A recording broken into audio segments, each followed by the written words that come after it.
नमस्कार दोस्तों, कैसे हैं आप लोग। उम्मीद करता हूं सभी लोग अच्छे होंगे और अच्छे से तैयारी कर रहे होंगे। दोस्तों, जैसा कि मैंने जो एमपीपीएससी का लाइब्रेरियन का जो पेपर है वो सॉल्व करवा रहा हूं। तो क्वेश्चन नंबर 1 से लेकर 20 तक पिछले वीडियो में सॉल्व हो गए थे, तो हम लोग आज 21 से स्टार्ट करेंगे। और दोस्तों, आप लोगों को सूचना दे दूं कि EMRS का नोटिफिकेशन आउट हो गया है। जिसको फॉर्म फिलअप करना है वो फॉर्म फिलअप कर दीजिए और तैयारी में लग जाइए, क्योंकि बहुत कम समय मिलेगा। मुश्किल से 1 से 2 महीने मिलेंगे। दिसंबर तक मैक्सिमम आपका एग्ज़ाम हो जाएगा। और साथ साथ UGC नेट की जो तैयारी कर रहे हैं वो भी तैयारी करने लगी, क्योंकि अब सितंबर ख़त्म होने को है और अक्टूबर नवंबर 2 ही महीने बचे हैं आपके लिए। तो तैयारी कीजिए अच्छे से। और EMRS में जो पेपर का लेवल होता है बहुत अच्छा आता है। ये समझ लीजिए कि मॉडरेट टू टफ ये आएगा पेपर, ठीक है। इजी पेपर नहीं आता है, तो उसके लिए तैयारी अच्छी करनी पड़ेगी डिस्क्रिप्टिव तरीके से। अब तो EMRS में डिस्क्रिप्टिव, ऑब्जेक्टिव प्लस डिस्क्रिप्टिव दोनों हैं, उस हिसाब से तैयारी करनी पड़ेगी। चलिए स्टार्ट करते हैं। क्वेश्चन नंबर 21 में कह रहा है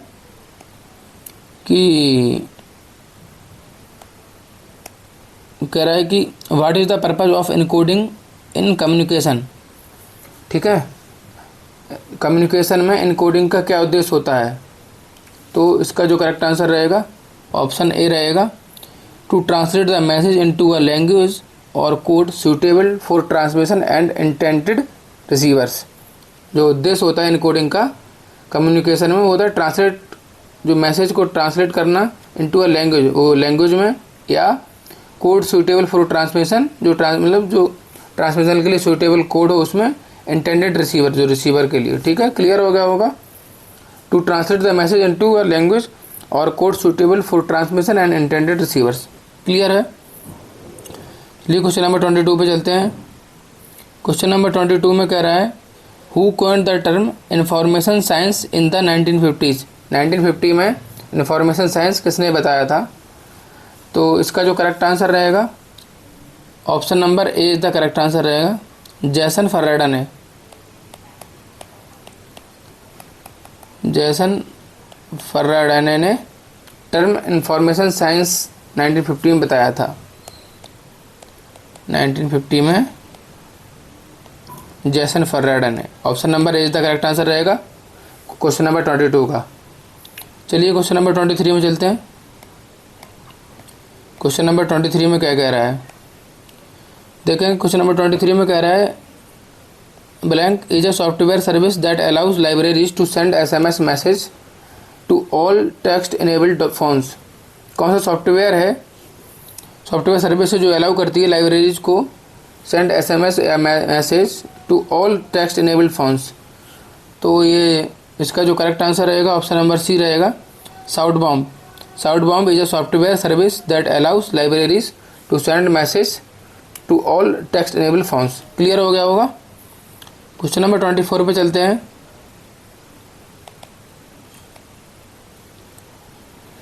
क्वेश्चन नंबर 24 में क्या कह रहा है देखेंगे। Medicinal and aromatic plants abstracts मापा, इसको शॉर्ट फॉर्म में क्या बोलते हैं,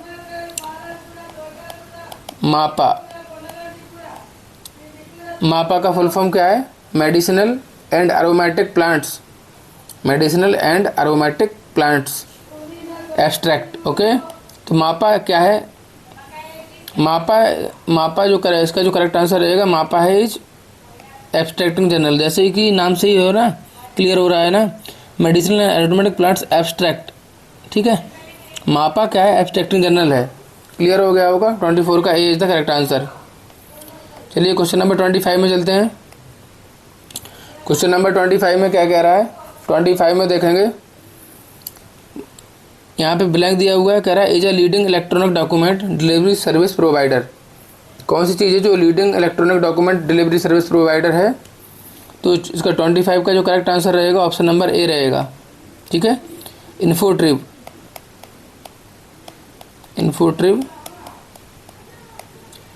ठीक है, इन्फोट्रिव जो है is a leading electronic document delivery service provider है। क्लियर हो गया होगा। क्वेश्चन नंबर 26 पे चलते हैं। क्वेश्चन नंबर 26 में कह रहा है world share is a type of, world share किसका टाइप है? तो इसका जो 26 का करेक्ट आंसर है वो है ए, इंटर लाइब्रेरी लॉन्च सर्विस है वर्ल्ड शेयर। जैसा कि इस नाम में इसके देखो कुछ चीज़ें, कुछ क्वेश्चन ऐसे होते हैं इनके नाम से ही पता चल जाता है वर्ल्ड शेयर। तो यहाँ पे समझ लीजिए कि इंटर लाइब्रेरी लॉन्च सर्विसेज है। ठीक है, शेयर मतलब लॉन्च सर्विसेज, इंटर लाइब्रेरी अलग अलग लाइब्रेरी हो, तो क्लियर हो जाता है नाम से ही। कुछ कीवर्ड होते हैं पकड़ने के लिए, आप उसको देख सकते हैं। तो वर्ल्ड शेयर क्या है? Is a type of inter library launch services. Clear हो गया होगा। क्वेश्चन नंबर 27 पे चलते हैं। क्वेश्चन नंबर 27 में क्या कह रहा है?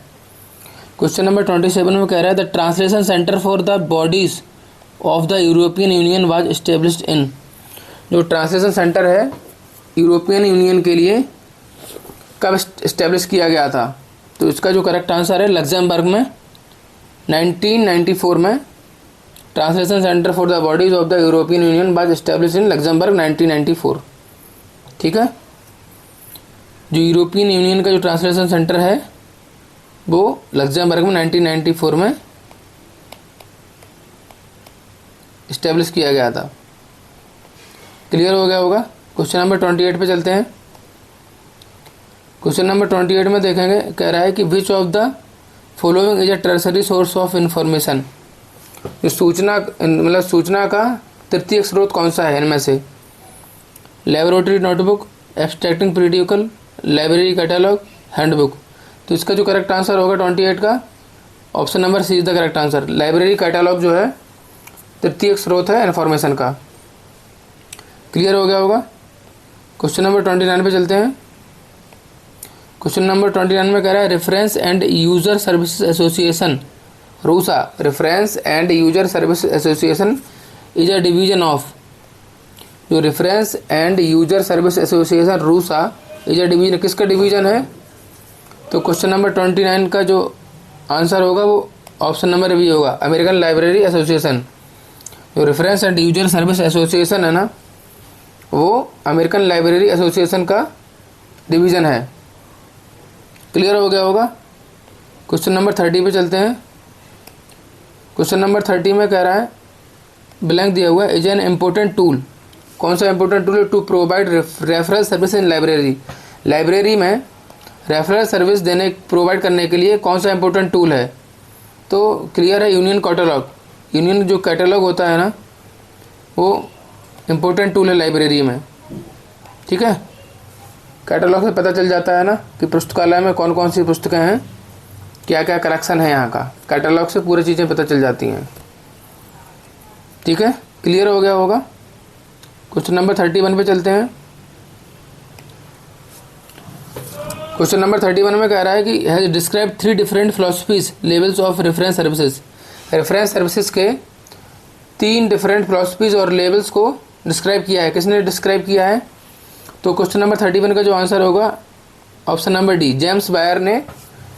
James Wyer has describe 3 different philosophies levels of reference services, reference services की 3 अलग अलग फिलोसफीज को डिस्क्राइब किया है जेम्स बायर सर ने। ओके, तो क्वेश्चन नंबर 31 का डी आंसर हो जाएगा। चलिए क्वेश्चन नंबर 32 पे चलते हैं। क्वेश्चन नंबर 32 में देखेंगे, कह रहा है ब्लैंक है, categorise text book under primary category, तो टेक्स्ट बुक को प्राइमरी कैटेगरी के अंदर किसने कैटेगराइज किया है? तो इसका 32 का जो करेक्ट आंसर रहेगा ऑप्शन नंबर ए करेक्ट रहेगा, गिलजार वेस्की विस्किज, गिलजरे विस्किज ने categorise text book under primary category, text book को प्राइमरी कैटेगरी के अंदर कैटेगराइज किया हुआ है। डॉक्यूमेंट जो होते हैं ना प्राइमरी सेकेंडरी टर्सरी में, तो अंडर प्राइमरी टेक्स्ट बुक को प्राइमरी कैटेगरी के अंदर कैटेगराइज किया है गिलजरे विस्किज ने। ओके, क्लियर हो गया होगा। क्वेश्चन नंबर 33 पे चलते हैं। क्वेश्चन नंबर 33 में कह रहा है what is the function of management, management का फंक्शन क्या है? What is the function of management, management का function, oh sorry, question clearly पढ़ते हैं। What is the first function of management, जो प्रबंधन होता है उसका पहला सर्वप्रथम प्रबंधन में क्या करना पड़ता है। तो सर्वप्रथम प्रबंधन में सबको मालूम ही है, इजी क्वेश्चन था ये वाला। प्लानिंग करनी पड़ती है सबसे पहले किसी भी चीज़ की लेके, तो प्लानिंग करनी पड़ती है, ठीक है। पोस्ट कॉर्प का सिद्धांत तो आपको मालूम ही होगा, पोस्ट कॉर्प, ओके, जो कि लूथर गुलिक और एल रुबिक ने दिया था। किसने दिया था? लूथर गुलिक और एंड एल उर्बिक ने दिया था। तो उसी में है what is the first function of management, प्रबंधन का प्रथम फंक्शन कार्य क्या है। तो सबसे पहले प्लानिंग की जाती है, तो option number C is the correct answer. 33 का जो ऑप्शन नंबर सी है करेक्ट रहेगा। चलिए क्वेश्चन नंबर 34 पे चलते हैं। क्वेश्चन नंबर 34 में क्या कह रहा है, डिस्क्रिप्टिव एब्स्ट्रैक्ट जो होता है इज ऑल्सो नॉन, जो डिस्क्रिप्टिव एब्स्ट्रैक्ट होता है उसको और क्या कहते हैं।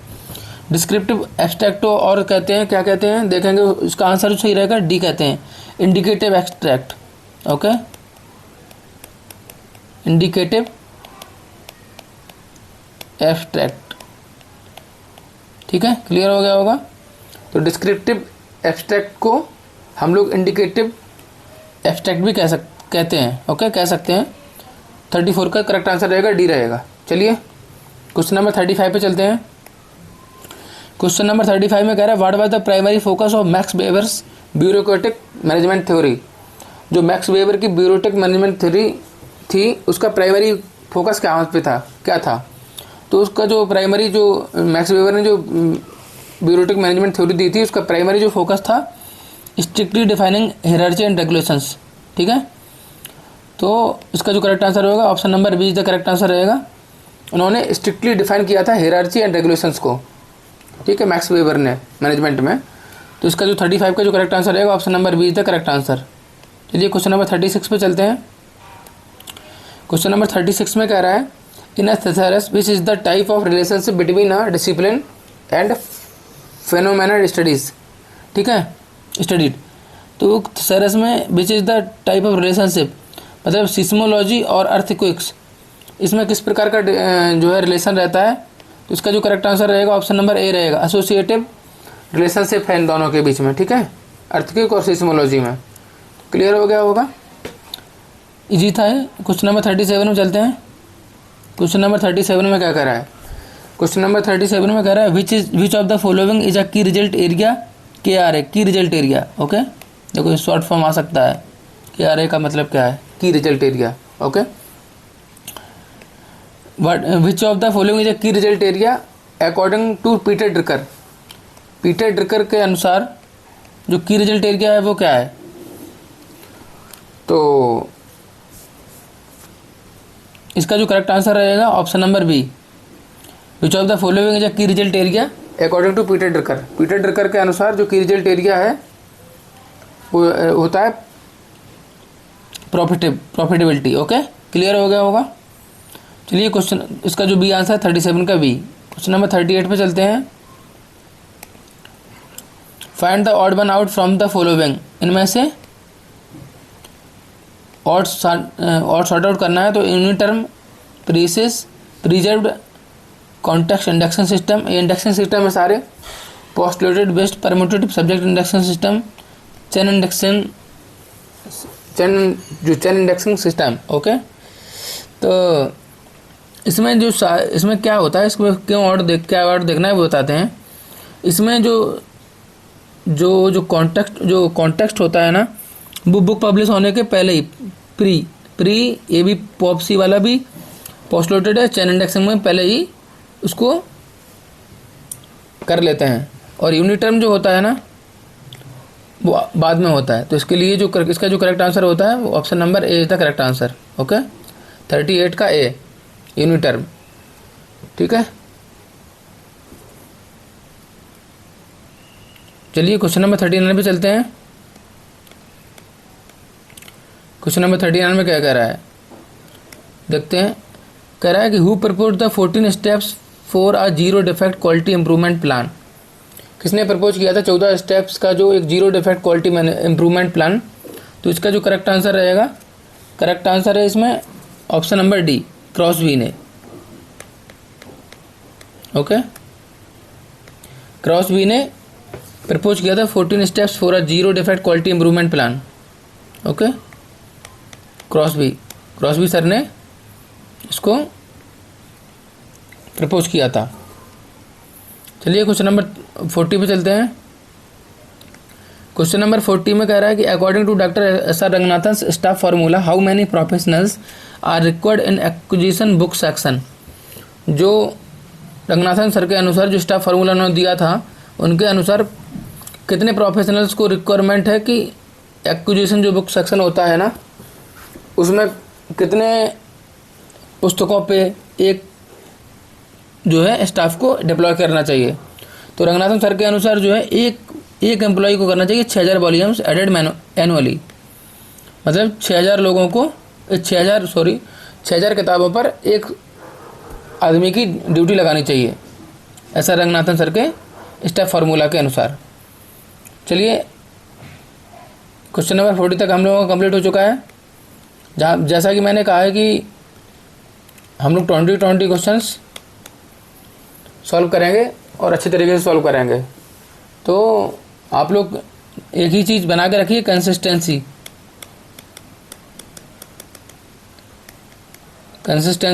पढ़ाई में बनाए रखिए, लगातार तैयारी कीजिए, क्योंकि सारी चीज़ें हो जाती हैं, तैयारी नहीं हो पाती है। वो सब नहीं सोचिए कि एग्ज़ाम कब होगा, ये वैकेंसी कब आएगी, वो वैकेंसी कब आएगी। वैकेंसी आती है और चली जाती हैं, ठीक है। तो कंटिन्यू तैयारी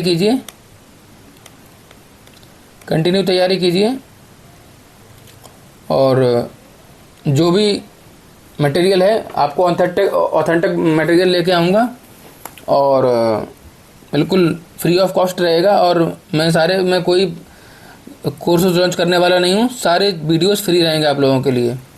कमेंट सेक्शन में बताइए कि आप लोगों को मेरा वीडियो कैसा लगा, क्या यूज़फुल है आप लोगों के लिए। कमेंट सेक्शन में बताइए कि ये वीडियो आपको कैसा लगा, यूज़फुल है या नहीं है। अगर यूज़फुल हो तो मैं आपको और अच्छे से अच्छा कंटेंट लेके आऊँगा। और चैनल को सब्सक्राइब कर दीजिए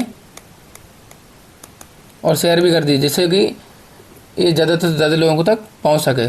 आज के लिए इतना ही, धन्यवाद।